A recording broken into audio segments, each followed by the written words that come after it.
एक बादशाह अपने महल की छत पर टहल रहा था।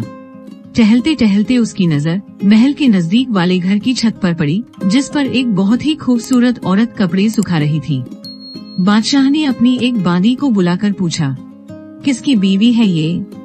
बांदी ने कहा, बादशाह सलामत, ये आपके गुलाम फिरोज की बीवी है।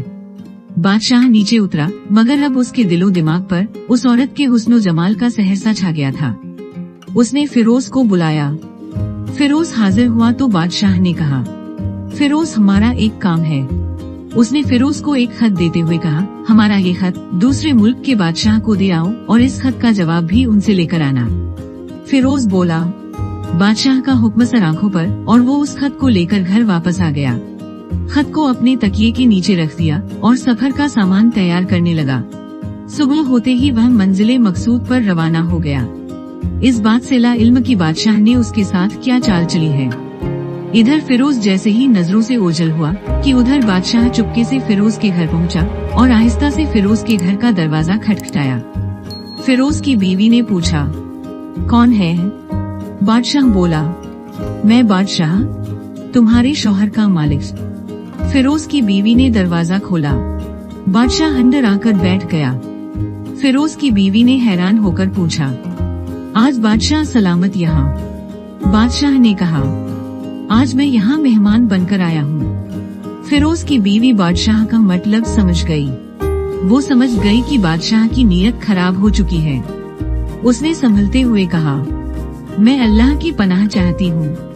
आपके इस तरह आने से मुझे कोई खैर नजर नहीं आ रहा।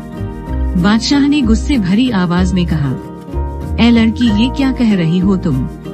शायद तुमने मुझे पहचाना नहीं। मैं बादशाह हूँ, तुम्हारे शौहर का मालिक। फिरोज की बीवी बोली, बादशाह सलामत, मैं जानती हूँ कि आप ही बादशाह हैं, लेकिन शेर को चाहे जितनी भी तेज भूख क्यों न लगी हो, लेकिन वो मुर्दा तो नहीं खाना शुरू कर देता।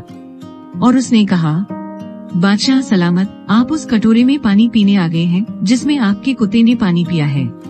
बादशाह उस औरत की बातों से बड़ा शर्मसार हुआ और उसको छोड़कर वापस चला गया, लेकिन अपनी चप्पल वहीं भूल गया। उधर अब फिरोज को आधे रास्ते में याद आया कि जो खत बादशाह ने उसे दिया था वो तो घर पर ही छूट गया है। उसने घोड़े को तेजी से वापस मोड़ा और अपने घर की तरफ वापस जाने लगा।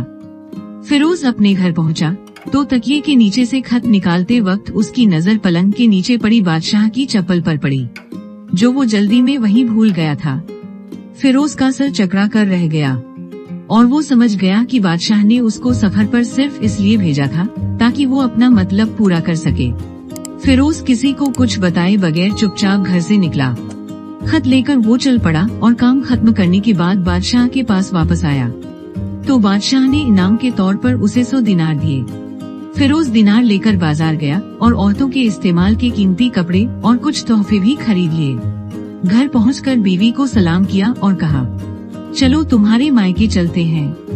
बीवी ने उसके हाथ में सामान की ओर इशारा करते हुए पूछा, ये क्या है? फिरोज बोला, बादशाह ने इनाम दिया है और मैं चाहता हूँ कि ये पहनकर तुम अपने घर वालों को भी दिखाओ। बीवी बोली, जैसे आप चाहें। बीवी तैयार हुई और अपने वालिदैन के घर अपने शौहर के साथ रवाना हुई। दामाद और बेटी और उनके लिए लाए गए तोहफों को देखकर वो लोग बहुत खुश हुए। फिरोज अपनी बीवी को उसके मायके छोड़कर वापस आ गया और 1 महीना गुजरने के बावजूद न बीवी की हाल खबर ली और न उसको वापस बुलाया। फिर कुछ दिन बाद उसके साले साहब उससे मिलने आए और उससे पूछा, फिरोज, आप हमारी बहन से गुस्से और नाराजगी की वजह बताएं या फिर हम आपको काजी के सामने पेश करेंगे।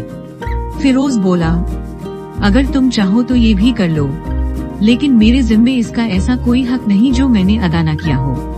वो लोग अपना केस काजी के पास ले गए तो काजी ने फिरोज को बुलाया। काजी उस वक्त बादशाह के पास बैठा हुआ था। लड़की के भाइयों ने कहा, अल्लाह बादशाह सलामत और काजी उल कज़्ज़ाह को कायमो दायम रखे। काजी साहब, हमने एक सब्ज बाग दरख्त फलों से भरे हुए और साथ में मीठे पानी का कुआं इस शख्स के हवाले किया था। इस शख्स ने हमारा बाग उजाड़ दिया, सारे फल खा लिए, दरख्त काट लिए और कुएं को खराब करके बंद कर दिया। काजी ने फिरोज की तरफ मुतवज्जे होकर पूछा, हाँ तो लड़के, तुम क्या कहते हो इस बारे में? फिरोज ने कहा, काजी साहब, जो बाग मुझे दिया गया था वो उससे बेहतर हालत में इन्हें वापस किया है। काजी ने पूछा, क्या इसने बाग तुम्हारे हवाले वैसी ही हालत में वापस किया है जैसे पहले था? भाइयों ने कहा, हाँ, वैसी ही हालत में वापस किया है, लेकिन हम इससे बाग वापस करने की वजह पूछना चाहते हैं। काजी बोला, हाँ फिरोज, तुम क्या कहना चाहते हो इस बारे में? फिरोज ने कहा, काजी साहब, मैंने बाग किसी बुग्ज या नफरत की वजह से नहीं छोड़ा, बल्कि इसलिए छोड़ा क्योंकि एक दिन मैं बाग में आया तो उसमें मैंने शेर के पंजों के निशान देखे, तो मुझे खौफ हुआ कि शेर मुझे खा जाएगा। इसलिए शेर के इकराम की वजह से मैंने बाग में जाना बंद कर दिया। बादशाह जो टेक लगाई ये सब कुछ सुन रहा था, वो सारा माजरा समझ गया। वो उठकर बैठ गया और कहा, फिरोज, तुम अपने बाग की तरफ अमन और मुतमिन होकर जाओ। वल्लाह, इसमें कोई शक नहीं कि शेर तुम्हारे बाग में आया था, लेकिन वो वहाँ पर ना तो कोई असर छोड़ सका, ना कोई पत्ता तोड़ सका और ना ही कोई फल खा सका। वो वहाँ पर थोड़ी देर रहा और मायूस होकर लौट गया। और खुदा की कसम, मैंने कभी तुम्हारे जैसे बाग के गिर्द लगी मजबूत दीवार नहीं देखी। ये सुनकर फिरोज को राहत मिली। वो अपने घर लौट आया और अपनी बीवी को भी वापस ले आया।